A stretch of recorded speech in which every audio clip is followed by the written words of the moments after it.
Saya menghimbau masyarakat yang mungkin kecewa dan mungkin juga dalam hal ini memiliki kemarahan terhadap tingkah laku dari putra seorang jajaran Kementerian Keuangan tidak mempengaruhi komitmen kita bersama untuk membangun Indonesia. Iya. Ngapain sih kita bayar pajak 13.000 pegawai Kemenko aja gak laporin kekayaan, terus mayoritas adalah pejabat pajak. Pernah terkait dengan yang saya pernah publikasikan itu, tapi sampai sekarang juga belum ada penyelesaian. Misalnya tagihan pajak sebuah perusahaan yang dikatakan bubar itu 1,7 triliun. Tapi cukup hanya diselesaikan dengan pembayaran 20 miliar. Yang dikejar adalah orang yang pengurus, artinya direksi tanpa punya saham.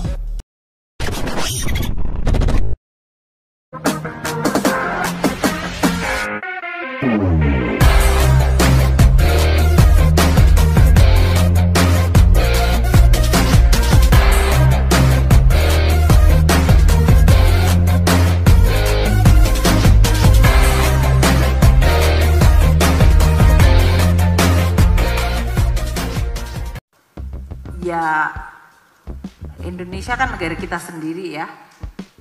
Dan kita semua tahu pajak itu dipakai untuk tadi ngurusin pendidikan anak-anak dari mulai pesantren sampai kepada universitas, madrasah, sampai rumah sakit, kemarin pandemi gitu ya.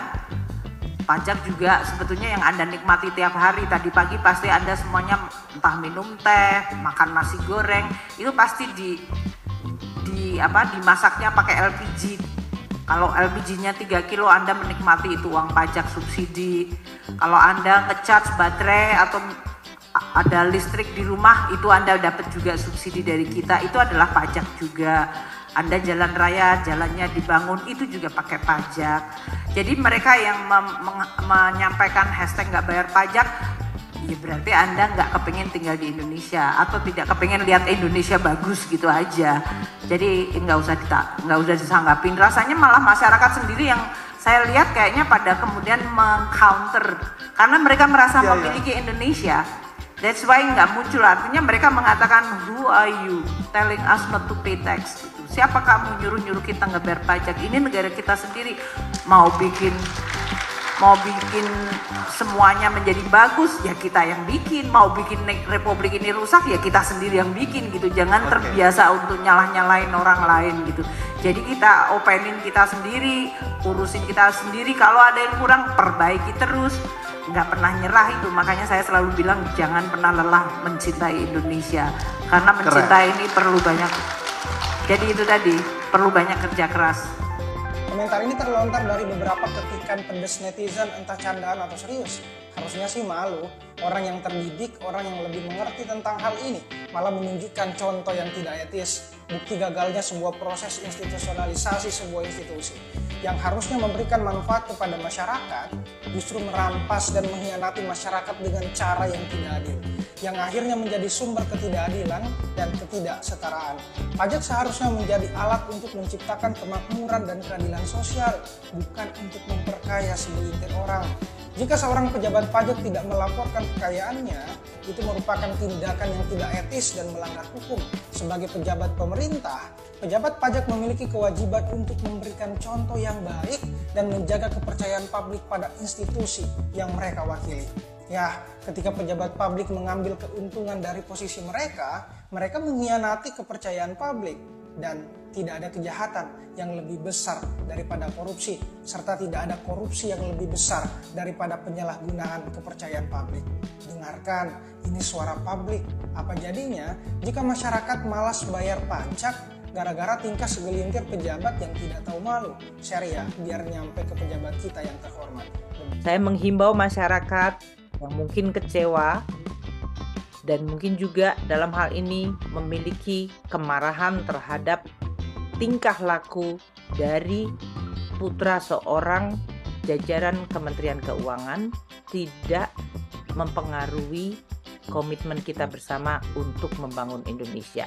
Nampaknya hanya hangat-hangat tai ayam sebenarnya, karena ada persoalan kemudian tiba-tiba seakan-akan dipecat. Padahal Jauh sebelumnya banyak orang pajak, pegawai pajak yang kena OTT KPK. Bahkan yang terakhir sebelum ini adalah yang terkait dengan Angin Prayitno Aji.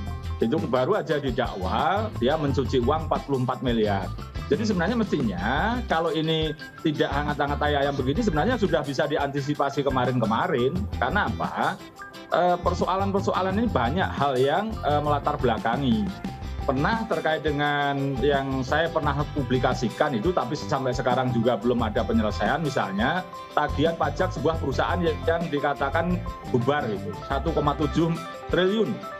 Tapi cukup hanya diselesaikan dengan pembayaran 20 miliar. Yang dikejar adalah orang yang pengurus, artinya direksi tanpa punya saham. Sementara yang pengurus, yang komisaris, yang direktur utama, yang punya saham tidak pernah dikejar, padahal orangnya juga masih ada. Dan saya publikasikan itu waktu itu, bahkan saya laporkan KPK sampai sekarang juga belum ditindaklanjuti bagaimana penyelesaiannya.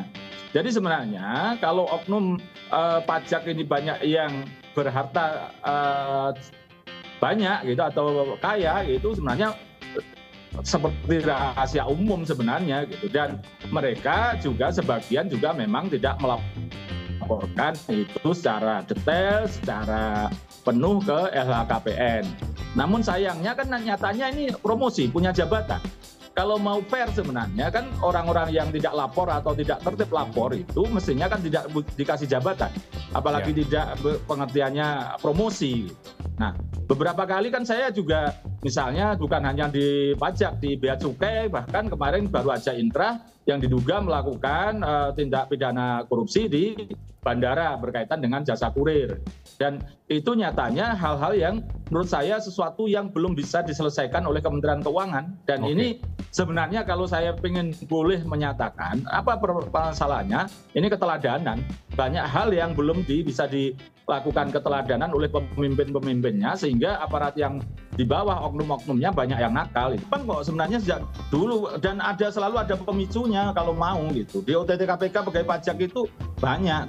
Dulu bahkan sebelum ada KPK itu ada terkait dengan yang disidangkan di Jakarta Selatan itu, saya ingat persis itu yang sudah disidangkan itu namanya Bahasim Asifi, itu juga orang pajak dulunya.